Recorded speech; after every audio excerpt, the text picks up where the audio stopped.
Welcome to the Guardians of the Galaxy Volume 3 spoilers discussion. Now, we are going to be in one location today, Jake and I. Jake is on his way currently, he's in transit right now. uh, but there are a lot of spoilers to talk about in Guardians 3. There's not as many, there is a lot of spoilers. There's a lot to talk about, a lot of stuff we like to abbreviate about. Jake is currently no longer in transit, is in studio. Jake, how you doing today? What's going, guys? Jake just landed a couple hours ago. Plane just landed. But basically, let me make sure we are actually live and everything's running well. Looks like we are good to go. So why don't we start out just talking about giving our initial thoughts once again of Guardians of the Galaxy Volume 3. Wait, first? Yeah, you go first. I mean, as you saw our non-spoiler review, this is a movie that we both really enjoyed a lot. I think after sitting on it for a week now, over a week, I have to say this is one that I think is my favorite out of the trilogy of the Guardians. There's a lot to like about it. The action, the comedy, the storyline, and just everything seemed to hit really, really well. And the complaints were, it's more nitpicking, and the positives really did outweigh the negatives by a lot. Yeah, it is really tough to decide between. In my opinion, the first one is a really solid movie and has grown more on me since I've watched it, since the years have passed. The second one is a solid movie as well. I gave it a 10 out of 10. Has amazing moments, and I kind of thought the third act of that movie was where it kind of was lackluster to me. And this one, the third act, is probably the best part. So it's really close between the second and third one. But yeah, my initial thoughts, I thought this was a dang good movie, like I said. Has all the characters we care about. We care about all the people in this group. And this is a really emotional movie. It was a very action-packed movie, a very funny movie, and there were so many great things about it. And why don't we go into, I guess, the spoilers. The biggest spoiler of them all, I think, is that no main Guardians died. I Yeah. think that's probably the biggest spoiler. Yeah, none of the main characters died, which is kind of definitely surprising to me. As I was expecting to lose multiple parts to the team, and honestly lose so many to the team to where it couldn't move on. Because I thought I was hearing things like this couldn't, like the storyline. This is the end of the Guardians, so it's not like they all going to sacrifice themselves. Like Yeah. what's going to happen here? And for them to all survive was a I liked it a lot. I didn't need anyone to really die per Yeah. se because just the way they did it like things were lost in the movie, and it really fleshed out certain characters. Like definitely Rocket Raccoon, which I was gonna say so far in the trilogy, the first movie was more about the team. The second one was more focused on Star Lord, and the third one here was more focused on Rocket's backstory. And obviously, other characters have their backstories mentioned. It's not really focused as the point of the whole movie. But there were still characters lost in the movie. Like for example, uh, what's the Warlock's mom Yeah, that's character? true. She Yeah. she did die. She's not I mean, not the most serious character, but she did die. That was a very hidden death. They really did not go over that. I don't know. And she died, and I feel like some other characters did die. Like there was one guy that Warlock took out that they sacrificed as the way that they were showing business. That was a good scene where he just absolutely shredded this guy and just Yeah, couldn't get information out of him. Show him we mean business, and he just freaking burns him. Yeah. We'll talk about the comedy in a second, but I'm trying to think of someone else. I mean, I guess Okay, so even the villain didn't really die either. No, he didn't. Well, so while no one died per Okay, hold on. se, there is a flashback that a big You're point of right. this movie is the Rocket's past. And the most brutal emotional scene is characters do die, just not in the current storyline. Yeah. This flashback of Rocket's past. You have an otter. You have what were the names? walrus, and you have so the otter's name was Lila. Right. Write this down. If I got this right. And the other one, there was a bunny that had like legs. Its name was Floor, right? Floors, and then the walrus's name was Teeths. Yeah. And they were just all experimented animals, and obviously this movie really kind of tugs on the strings of like animal lovers, you know. Yeah. Of people that love animals. It's just a freaking brutal. Everything's brutal about it. Not only just Rocket, the way he's getting experimented on, which you knew in the first ones was not pleasant from all the scars down his back, but you see him totally just going through horrible stuff, and then he gets thrown into this caged with these other animals, and they're all just getting thrown in this situation, and how it goes down is just brutal. Yeah. I mean, it's actually there's multiple parts of this whole storyline that make probably people cry just by itself, but then the end, how it goes down, is just freaking horrible. Yeah. And that's why no characters die per se, if you're talking about the main Guardians, but this flashback scene already rips your heart out enough, which is why towards the end I felt like I was really glad no one died, because I was thinking it would probably be too far. Like, we've already suffered enough. It's already been a sad enough movie. We don't need Star-Lord dying at this point. No, definitely not. Because yeah, I mean, that's probably one of the biggest spoilers in the movie is the flashbacks of Rocket's backstory. Basically, he was experimented on by the main villain of this movie, who was, what's the exact name of the villain again? It's the new It's like not the new generation. It's like the, I should know what the villain's name is here. It's The Earthly evolutionary Society and whatever. High Evolutionary is the name Yeah. of the villain, and he obviously experiments on Rocket Raccoon, and they keep flashing back to where he's working with him, and then he's in like a cage with the three characters you just mentioned, and the whole time like they're stuck in these cages, and then he's constantly out watching the experiments go down. Seeing the animals turn into big things was pretty cool. I thought it did lead on to something else. Yeah. So that was super cool, but just the way that they played that out, and then to me, I was actually fooled by the trailers. I thought when Rocket's hugging the otter, that was later in the movie. I didn't expect it to be there because I thought he was gonna run into her later on in the movie or something, and that never happened. I guess technically he does when he's in the Further. What's it called in this movie? It's not the Further. Or is the Further Insidious? Yeah, well, that's just like some. In Guardians, it's in the Forever. They call it the Forever, but he's obviously when his heart stops, because the thing that the High Evolutionary put on, it's the kill switch or something for him. When basically like they weren't able to save him initially, you see him talking to Lila, and you see the two other his animal friends, and that whole story was pretty crazy because you're already mad because he said he's gonna kill all four of them and just anything that he was working on. And then he gets him out, and then Lila comes out. Then she gets shot by the High Evolutionary, and then he obviously is super super mad. Rocket is, and that emotion like you said is definitely felt. And I didn't realize I could tell in the scene he was definitely going after the High Evolutionary and like getting his face. And then when you see later in the movie what he actually did to him, that's pretty graphic for a Marvel movie, if you ask me. And you kind of noticed that his face wasn't like kind of weird initially, but then later on in current time, his face is almost like almost like glued to it, or like the skin is glued to his face, and he goes after him, and he's shooting the guards, and then you realize when the guards were shooting at him, they accidentally hit the walrus and the bunny, which is really sad. And the way that they did that was just absolutely awful, and it definitely sets up for Rocket Raccoon and why he's so hardened in all the movies. And now that does lead to one kind of minor complaint that we had, was they really dropped the ball, in my opinion, by not showing how Rocket ran into Groot after that. Like, that would have made so much sense for him. They didn't need a whole scene for it, but just have a quick thing where he's running off, and then you see, I don't know, Groot in like a ship or something to show where they met. Because unless I missed it in the previous movies, they never really showed where those two met, because those two are like best friends in the first one, right? Yeah, so the thing is, though, I think it kind of would go against the story. I guess I'll play devil's advocate, because when Rocket and Groot are in that first movie, Rocket's a jerk to Groot, because basically at that point he is just but they were working together.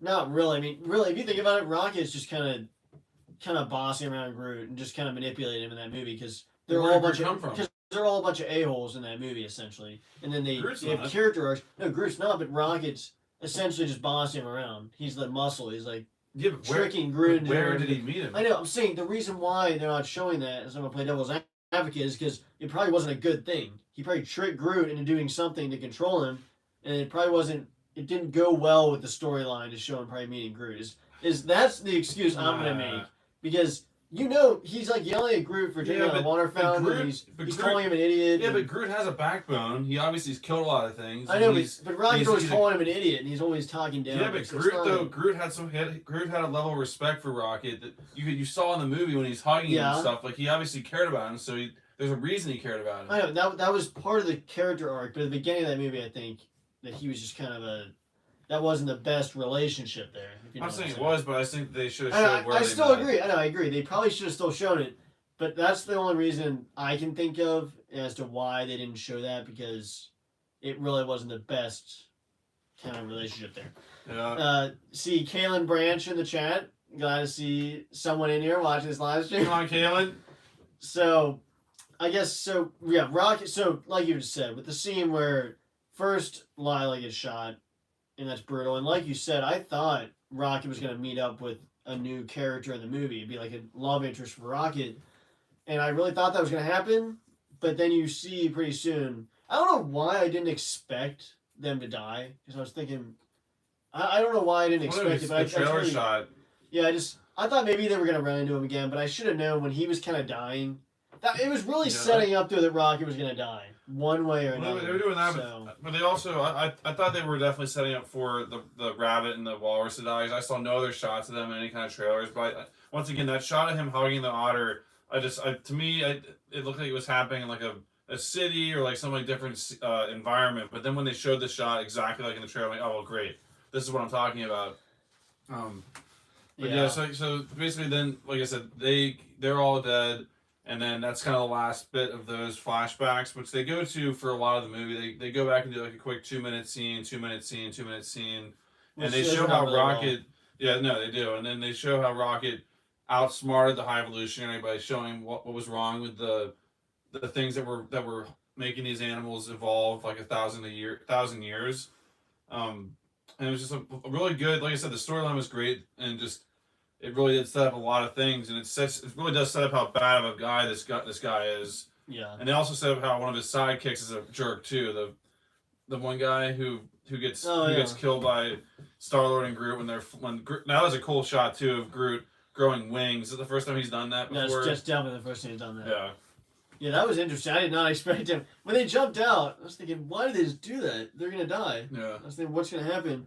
And then when he grew wings, that was unexpected for sure. Yeah, and High Evolutionary said that's a interesting escape route, jumping out of a spaceship onto an exploding planet. So that is the thing. I expected them to really. I expected Star Lord and the High Evolutionary to have an epic showdown there in that moment. Because remember when Star Lord's walking in, Yeah. he kind of stares him down, and like there's like a bass drop. Yeah. I thought that was a really cool That was setup. a great setup for that. But then I apparently, expected them to like have to throw down there. not only did they not throw down, They just kind of run away. not only that, when they went in there, he didn't even like acknowledge them for like 10 minutes. And when they cut back, Yeah. Star like did something else and like started to shoot someone else. He's like, oh, now I have your attention. So they were sitting there for like.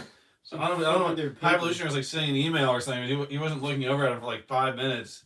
And I feel like we need to mention that. It's not that big a spoiler, but one of the hybrids they had for his like sidekicks were really cool. It's just the ones I'm thinking about. The one that walked him in wasn't the pig. It was the hawk thing, I think, or something like that. It was a hawk thing. The hawk thing walking in was just really cool. The pig thing was really cool. And there was one more thing that was super cool. I can't. Oh yeah, it was like a monkey octopus. Yeah, hybrid. Really cool thing they were using is kind of like the guards. So that was super cool. And then I loved. I think the funniest scene in the movie had to have been just the whole once they got onto the High Evolutionary's current planet. That whole sequence going to that house was really funny with Drax on the couch, and then getting to the car, and obviously the first F-bomb, which gets into there, and just Nebula trying to open the door and Star-Lord like walking it through, open the door, and then saying open the effing door. Which just goes in to show you like the comedy in this movie was just top notch. Yeah. And probably the funniest of the three, which is saying a lot because the second one was really funny. No, for sure. So. And then obviously that leads right into him Star-Lord driving the car, which he wasn't on Earth in time or old enough to drive a car there, so this would be kind of hard for him. But then they show Gamora in the ship. And they see the car and Groot's and Nebula's necks are going back because like Star-Lord doesn't know how to drive the car, and that was really funny.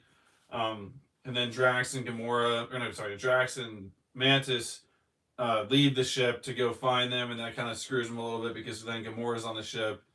And there's actually a new addition to the team in this movie, some little like dog thing. Yeah, it doesn't do much. Yeah, but it was with him for that really cool boss walk. Well, so before we go into that, though, I say we go back to the beginning to at least discuss the character Adam Warlock, because this is a character that is supposed to be really powerful in the comics, and he has a pretty epic entrance in this movie. When he shows up, you can tell he's not messing around. Yeah. Okay, so you think he's not messing around. You find out he's like He has a no kid, idea. What I guess, in an adult's no body. idea what his power. They said they awakened him early. Oh yeah. So they awakened him early, so he's not as full potential. Sorry, my nose is so bad. But when he shows up in that scene and fights the Guardians, are not expecting it. That was a really cool scene there because he shows up and the Guardians, even though they have powerful members, they're kind of, this is like the Guardians fighting a Avengers level threat because it's essentially fighting like a Thor. Yeah. Because you can tell Drax puts up a pretty good fight. Nebula has some new technology and is able to hang with him a little bit, but gets destroyed. And then eventually just, I think Rocket gets slammed against the wall. And bleeds. Yeah, and gets hurt. And then Star-Lord is drunk, so he's not adding much to the fight. Nebula stabbed him through the heart, and he said, "Ow, that hurt," or something. That's true. So that's, yeah, at the end, he ends the fight like that. And then Groot puts up a decent fight. He kind of just wraps him up because Groot is pretty overpowered, but then he gets freaking turned into a head. He just gets, just destroyed, so he's just a head crawling around. Yeah. But that was a cool entrance there, and I thought that was probably the best scene of Adam Warlock, though, because he doesn't really do much after that. He's just kind of there, in my opinion. Yeah, and after that, he was kind of the correct term is, but he's kind of like the hitman for the High Evolutionary. His job is to get Rocket Raccoon there, and they don't. His reasoning for doing it, though, is not because he wants to serve him. It's to save his home planet of all the gold people and his mom. Because there was obviously some tension between those two, and so that was his whole purpose there. And I thought I liked him a lot more than other people did. A lot of people complained about him, but he didn't need to have that big of a role in this movie. His role was perfect for this film. It wasn't. This isn't his movie to be like really to shine and to show what he can do. But he did enough and was. I mean, so you could say he didn't do. You could say he wasn't on enough, but he didn't need to be. This is the Guardians of the Galaxy Volume 3. And at the end, for him to save Star-Lord, that was more than I thought he would do. So for him to go out there and save Star-Lord, which that was kind of another topic discussion, was why does Star-Lord fly through space? Because that's the whole. Like if he had that, the end of the movie would have been totally different. He wouldn't have needed to be saved. So someone in the comments needs to let us know why or when he lost those powers or why he doesn't wear that suit anymore, because that would have made a big difference there at the end. Yeah, that is really weird. That's something I didn't even notice until Jake said way after the movie that Rocket didn't have his boots or his mask. Or Star-Lord. Yeah, his Rocket boots. Rocket. Speed. But because those were things that not only was essential for Star-Lord and how he fights, but how he travels around and basically everything. And the fact that they didn't even have that at all, I really hope the quality is also not this bad. I'm not on Wi-Fi, so if it is, let us know in the comments if it's terrible quality or if it's not playing at all. My phone. There's always technical difficulties. You can always there's a few things that are certain in life, and technical difficulties on Movie Mania is one of them for sure. Yeah, is it that bad for you? About to open it. Can't do live streams, I guess, on Movie Mania. It's not terrible.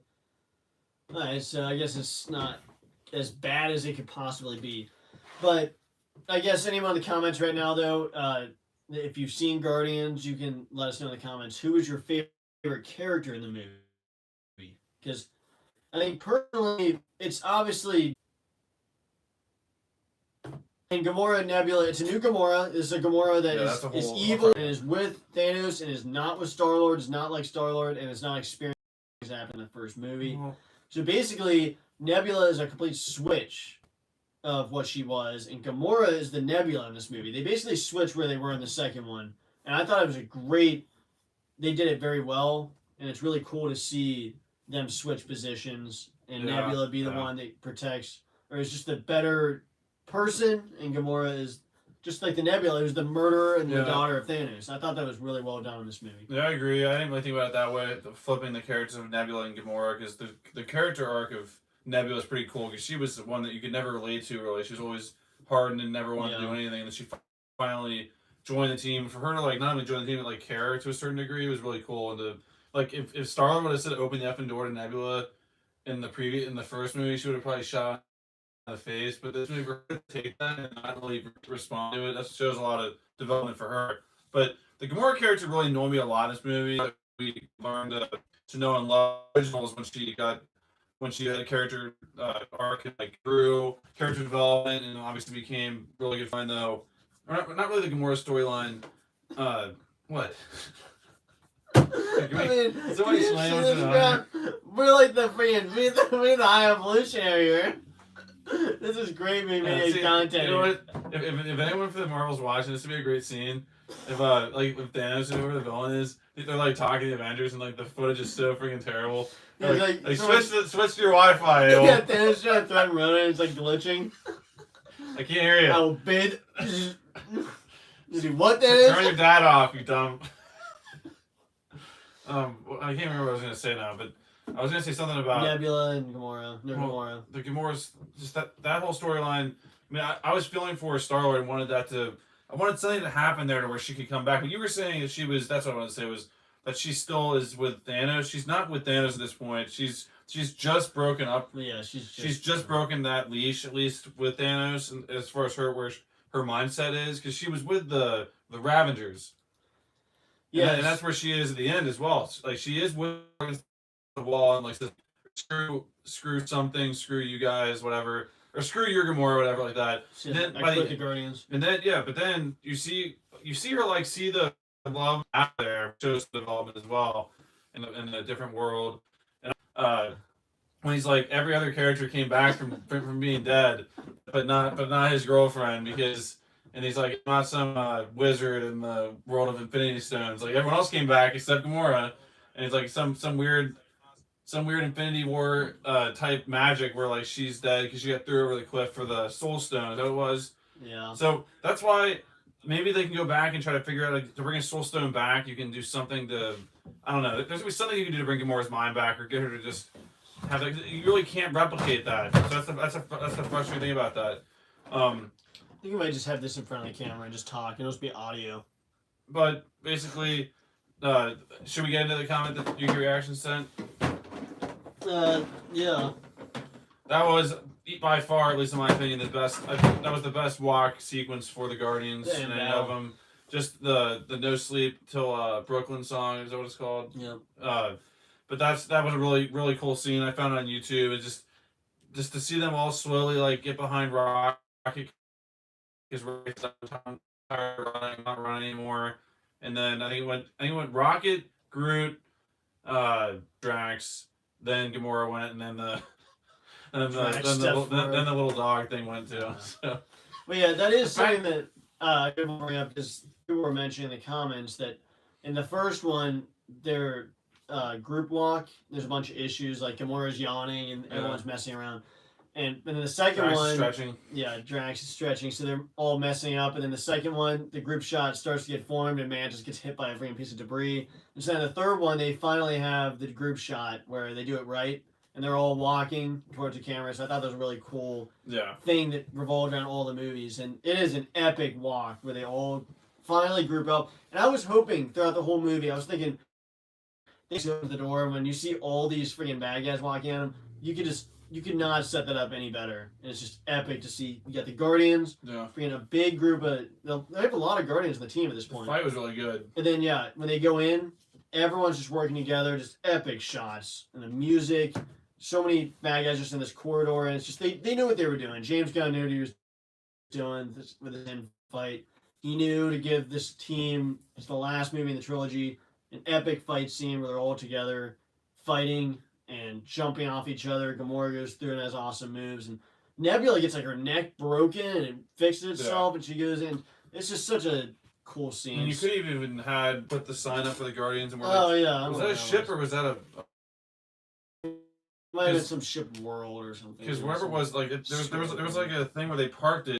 And they were running from there to where they were at the beginning, which everything got off. All the Guardians, the giant things, and then also at the end was really cool to have a full circle. The flashbacks. Rocket goes into the same place where he was to start, and he sees a bunch of baby raccoons that were gonna live the same life he did, and a lot of other animals as well. I can't name them all off, but a lot of animals, kangaroos, turtles, just tons of things. Pigeons. And they basically save all of them. Because at first I'm like, they're not just going to save the raccoons to get out of there. It's pretty sad they left everything else in there. Rocky didn't have a choice. He couldn't carry everything. But they ripped his face off, and you saw what Rocket, the damage that Rocket did to him back when he killed his 3 friends. Which again, I thought was pretty graphic for a Marvel movie. It wasn't graphic for me, but like pretty graphic for a Marvel movie. And then obviously at the end, you mentioned it. Star-Lord, everyone gets off, but then Star-Lord gets stuck in space, and he looks like he's about to die. I'm like, they're not gonna kill Star-Lord off. Are you kidding me? No, then, don't do that. There's and then no reason. Yeah, and then Warlock did save him. Which honestly, knowing how Hollywood is, I wouldn't be surprised if they did try to kill him off. But then Star-Lord. That's what I was thinking. But then Warlock did save him. And that wasn't one scene I wanted to mention really fast. The funny line for Warlock was when I think Gamora threatened to kill his like dog thing that he saved from the one character that he accidentally like murdered when he was just to show that they were meaning business. Yeah. Like he's like threatening to kill everybody, and he's killed how many people in this movie. And Gamora's like, if you don't, like, I'm gonna kill this dog thing, and he's like, don't be rash. Yeah. That's everything. All the crap that's going on, like look at that. That's taking it too far. Well, that reminds me, actually, of the scene in the beginning with Adam Warlock that I forgot to mention. That Kraglin, the character we haven't even mentioned yet, he wasn't is there. really funny. Yeah, he should have been in the end fight. But at the beginning, you see him trying to fight Adam Warlock. Yeah. And there's a really funny scene where Adam Warlock's walking by and Kraglin tries to hit him with the arrow and it hits him in the back of the head and he looks around. He doesn't know who threw it. Who did this? Yeah, he asks like who threw a rock at him and he just hides behind it.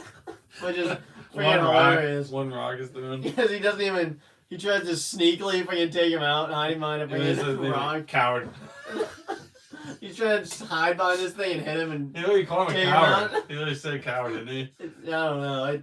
I just thought Adam Warlock's expressions there were hilarious, and the fact that Kragan was trying to take him out like that was just really freaking funny. Adam Warlock kept running when he could fly. There's a few times where he's running and he just literally flew and he gets so much faster.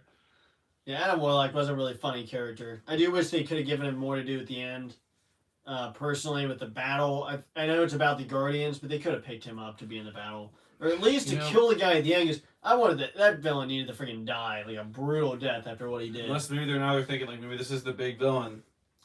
I guess because he's still freaking alive. That's the thing. He does so much crap alive in this movie, and you're like, oh, I can't stand this guy after what he's done, and he gets off. Rocket says I'm a Guardian, so we don't kill him, kind of thing. But I guess, but they've killed the previous villains in the previous 2 movies.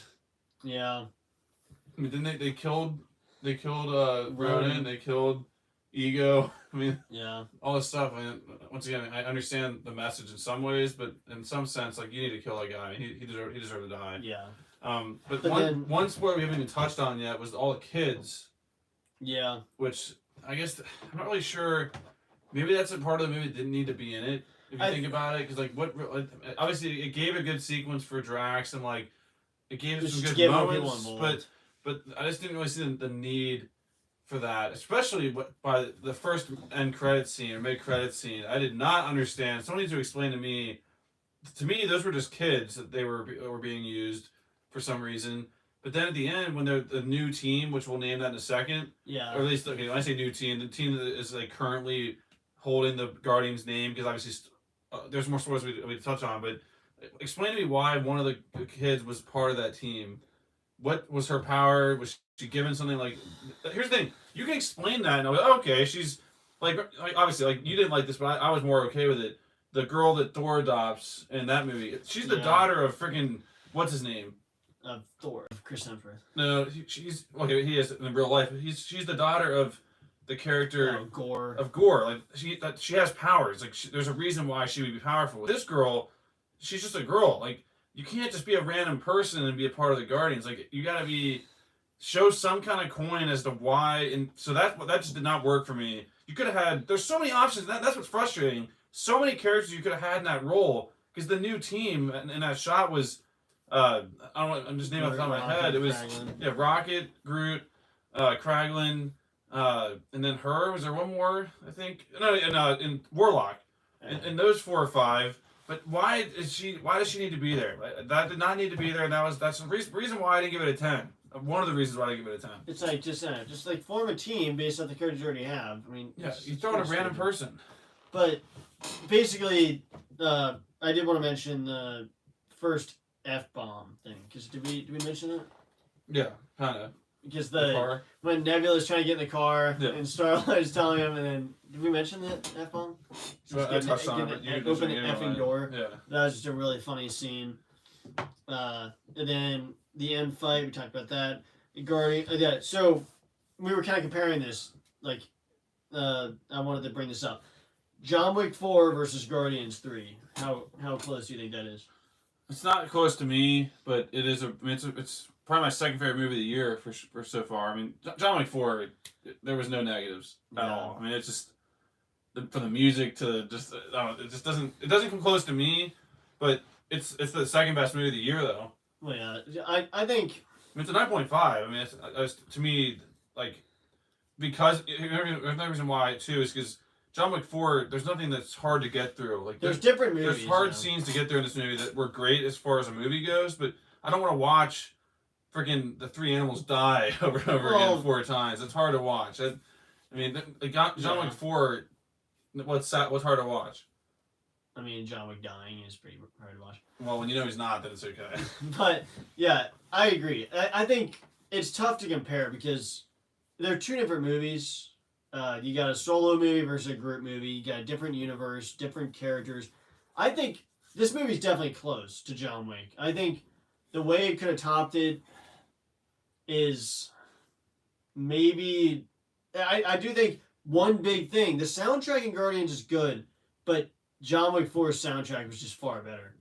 You know, if I had to make a comparison, like that's just one thing comparing it. The John Wick 4 playlist. It's just the Osaka song.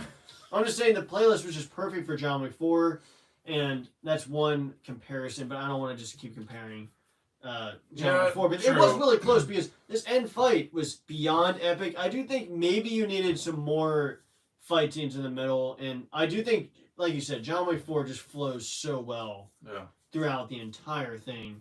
But they're close. I mean, they're really close. The music overall, the music in this one just wasn't the same as the first 2. Obviously, there's a couple songs that work really, really well, but you can agree, at least in my opinion, not all the music hit like you would expect the Guardians. I mean, I thought it was fine, but you want every song to work perfectly like the previous movies, where it's like, oh, this is a great song for this, and 2 songs did work really, really well, but just a few of them, it's like you could have done something else, or maybe like since we are huge fans of the new Guardians ride at Epcot in Disney World Orlando. I was hoping they'd use at least a couple of those songs. They didn't use any of them. It's like you could have used any of those songs and it would have worked perfectly. And not only would it have worked perfectly, it would have connected with people like us that have literally experienced the ride. So I thought that was kind of a drop ball as well. Well, I think just comparing it like to a movie like the Suicide Squad. Like the Suicide Squad, I was just listening to some songs today. The new Suicide Squad movie had a far better soundtrack than Guardians. Because just going back, it's pretty easy to tell. When I go back and look at songs, like the Suicide Squad, there's like 6 or 7 great songs out of that movie. That just when you listen to them, it puts you back in the moment of the movie. It's so many good ones. You know, freaking bar scene. Well, that's one, but no, but there's just Suicide Squad. I think that's a really close. I know we're talking about soundtracks about different movies, has nothing to do with it. But the soundtrack between the Suicide Squad and John Wick 4 are probably the closest. Because when there's more than 5 to 6 songs in the movie that are just perfect and really you want to listen to again and just put you right back in the moment of the movie, you know they're really great soundtracks. And JoJo's in the chat. How you doing? What's going on, JoJo? So, yeah. I thought we should touch on where the Guardians are by the end of the movie, just to cover that. So, start with the main one. Star-Lord has decided to take a step aside and go live on Earth, which he's really never done since he was a kid. And he goes back and is basically living with, or at least spending time with his grandfather, who he didn't know would be alive or not. And that's obviously the final end credits scene, which is funny. Him just talking to his grandpa and It says the legendary Star-Lord will return. He's like chewing cereal in the background. So that's where Star-Lord is by the end of the movie. Drax and Nebula are the same thing. They're basically, Nebula is basically taking over the city. That whatever the city ship is, that like wherever the Guardians are living, their home base, that's where Nebula is going to be in charge, the leader of. And she said, "I need you, Drax, to help enforce that." Because what'd she say, that you were meant to be a father, which is a really cool line for him, because Drax has always been the comedic relief type character, but his storyline is really sad if you forget about it. I mean, his wife and his daughter were murdered by Ronan. Like, is that right? Yep. So to think that that's where his backstory is, you never guess that, because he's always funny. He's always acting like he's always eating Zorg nuts. He's always doing funny things. And there was obviously a really funny scene of him talking to Star-Lord with Mantis trying to give him like a script of what to say. That was a really funny scene too. Well, when that was really Star-Lord was like looking at the and also Mantis asked if he has any more Zorg nuts in the bag. No, yeah, he's like, it's all the last one. And he keeps eating them. But yeah, so that was really good. But again though, for Nebula to say like you were always meant to be a father was really cool, because like Drax is that really touches home to his storyline, his character arc. But basically, Nebula and Drax are not really part of the Guardians anymore. They're leading that city, and then Mantis decided she wanted to take a step away and maybe just like think in her mind what she wants to do, what her purpose is in life, because she's always followed Ego and then kind of followed along with the Guardians. But she wants to go on her own, and she rides off with the those three giant things that they fought, the thing that they fought in the second movie, and then other than that, like you said, is it Kraglin? Kraglin. What's the name of those freaking things that? So basically, like I said before, the new Guardians though, as of right now, are Warlock, Kraglin, Groot, Rocket, and some character that we don't even know who she is, some random girl. Some random F from the Outer Rim. Yeah, she's from the Outer Rim. We don't know anything about that. So who knows? Maybe they looked like they weren't humans, so they could have powers. But all the other kids, all the other kids were just kids. I mean, they were just sitting in prison and they were all running out like kids. So she better have powers. She's gonna get trampled. So again, I don't know who she is. I've never seen her before. I don't know what this is.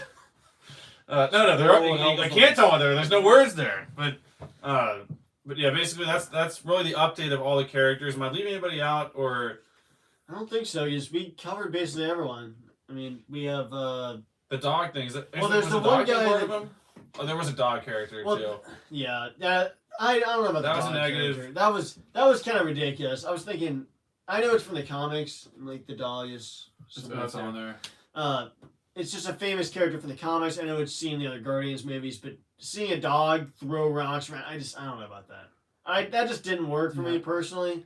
Kind of like Captain Marvel with a cat. Like when a cat's just out there doing crazy crap. Yeah, not now you got a dog running around. It's not the cat's fault, but it's not the dog's fault either. Like I'm sure that dog is a great dog. Well, it's CGI most of the movie. Yeah, right. If it's a real dog, if it's not a real dog, I'm sure it's a great dog. But it just didn't work for me. It didn't work for me either. The voice didn't really work for me either.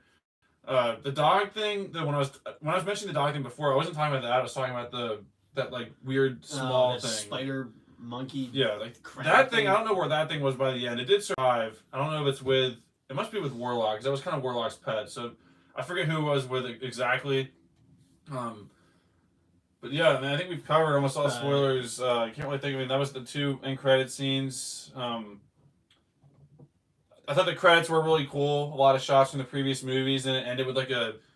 They always have their kind of like what's it called? What do you think? Like a cover art, music video type cover art. They ended with that, which was really cool. Which kind of was weird because it showed Gamora when she was still Gamora that we knew at the end. So I don't know what that was saying either. Because it wasn't the current Nebula or current Gamora. That was actually a funny scene too when Star-Lord thought he was talking to just Gamora. And then he looked up and everyone was looking at him. He's like, how long have you been listening? Why didn't you say anything? And we were hoping it would just stop by itself. Yeah, and Drax is like. that was and really funny. And then was it blue means yellow, yellow means green? No, green does mean green. Yeah. And then actually, wait, we didn't even talk about that either. The freaking the random people on that one like weird planet where they were keeping all the files for the High Evolutionary with the guy. They're having a conversation. The guards are, and he's like, "That's made that up." No, he's like, "Hey, did you hear about that? Was like the reactor over there? Oh yeah, no you don't." He's like, "It's made that up." That was really Yeah, I funny understood what you were saying subplot. before. And the girl character, I can't think what her name was, Gwen or something. That Star-Lord was trying to like basically manipulate to like do things. Yeah. That was really funny. Then when they were stuck in like an elevator going down, the conversation between Star-Lord and Gamora and Nebula was really funny. You saw some of it in the trailer, but it still worked here in the movie. Like just that's the thing. Chris Pratt, like all these characters do a great job with the comedy, and just that scene though, like it's amazing how a scene I've seen that many times is still that funny. Like Star-Lord looking over at Nebula when Gamora's like, it sounds more like her, and then Yeah. and then it was like oh, don't even. The play between the characters is so great. That's why the movie works so well. Is because if you had a bunch of characters that you didn't care about and that didn't work well together, and they didn't build off of these previous movies, I don't think it would work in the same way. Yeah. Because you've seen these characters in the Guardians movies, the multiple Avengers movies, it just works so well. And the character development, in particular with Nebula, is so great. I mean, if you look at Nebula from the first to this, it's insane. And it was really cool to see Yondu come back for a few seconds. That's true. You get a cameo from Yondu. Because obviously Kraglin's using or carrying on his legacy with the whistle and the thing in his head. So for him to come back was really cool. Now Taserface didn't make an appearance. No Taserface. That would have been really cool to see him come back. At least he didn't mention. They at least could have mentioned Taserface. Yeah. Remember, he leaves that threat before he dies. He says, "Just knew this is sent from Taserface." They at least could have mentioned him, you know. Although Rocket really wasn't in a joking mood to be joking about Taserface. Because in the last one he's making fun of him, but he didn't have time to do that in this one. Taserface's reign didn't last very long. When he had Yondu spin, it was. I don't know why Taserface thought sleeping would be a good idea with no guards on duty. No, but see, and that's another thing. Like the first one, Taserface was such a great side character in the middle, which there were similar characters in this one, but that's just another reason why the second one was so amazing. Yeah. But yeah, that pretty much wraps up the spoilers for Guardians. I think we've covered everything. Once again, no main characters die, but the Rocket flashback was just enough to rip your heart out 3 times over, and was so bad that by the end you're just begging the movie, don't kill off a character now, because it's like you've already freaking destroyed me enough.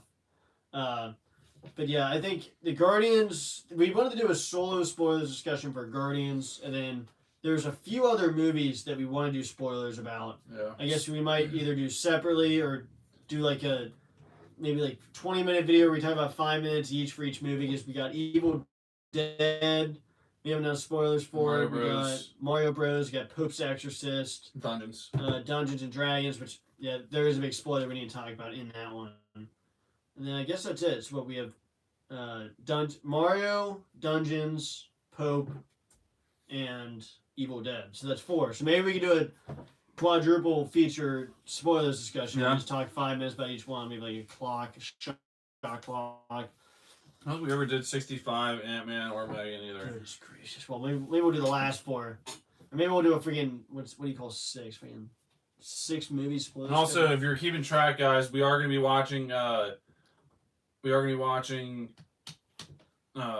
Shazam! Fury of the Gods here in a week on streaming, so we can you'll be ready for a review of that, because we meant to see that in theaters, we just didn't get around to it, but we'll definitely watch and do a review on just from streaming. Yeah, see, and thinking back now, I do wish I would have given Guardians a 9.5. I gave it a 9.8 because it's a freaking great movie, but I feel like I probably should have given it a 9.5. Yeah, it's right there.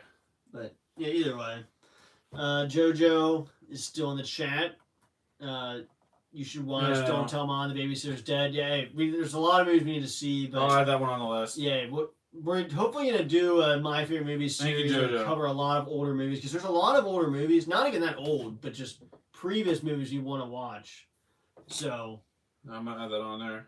Hey, there's a lot of movies you want to cover, and different ones that are better for different times, you know, depending on what movie's coming out or what time of the year it is. It always depends. But hey, thanks for being here, and thanks for the suggestion. But Guardians of the Galaxy 3 spoilers discussion. This was, hopefully the quality of the video was good for most of it. It looks like the first 25 minutes was good, then it all went to crap, and then I think it got better. So hopefully you were able to watch at least most of the video without us looking like freaking the High Evolutionary hacked our live stream. Yeah, the Marvels. Marvel didn't pay us to say that Captain Marvel was a bag of crap. Yeah. Yeah, JoJo, I can't wait for Guardians of the Galaxy 3. Yeah, it's a great movie. Yeah, check it out. Check it out. Hopefully, we sure. didn't spoil it for you, but it's a great movie. Yeah, and you'll love don't it. don't watch this video, JoJo. Watch the movie, then come back and watch this one. You can watch our non-spoiler review. It's already on the channel right now. Yep. Watch our non-spoiler. If you So want you to. definitely want to go into that without knowing what happened to the movie. Really get the best viewing experience of it. But I think you'll really like it a lot. Yep. It's a dang good movie. Worth watching. And Star-Lord, thank you again for making, or Chris Pratt, thank you for making this movie. You're a great guy. I appreciate it. Thank you, Chris. And keep making movies. So, we will see you on the next video, which I guess we'll probably do a video with the spoilers, because this live stream format isn't exactly working out too well. Yeah. But we will see you on the next video coming soon. Yep. Thanks for watching our spoiler discussion, guys, of Guardians of the Galaxy Volume 3. Let us know in the comments what you think your favorite scene was in this movie and what you want to see this Guardians team and IP do in the next time that they're on screen, whether it's the actual movie or a Guardian or Avengers kind of cameo. Yeah, let us know, guys, and we'll see you guys in the next video or live stream. Bye, guys.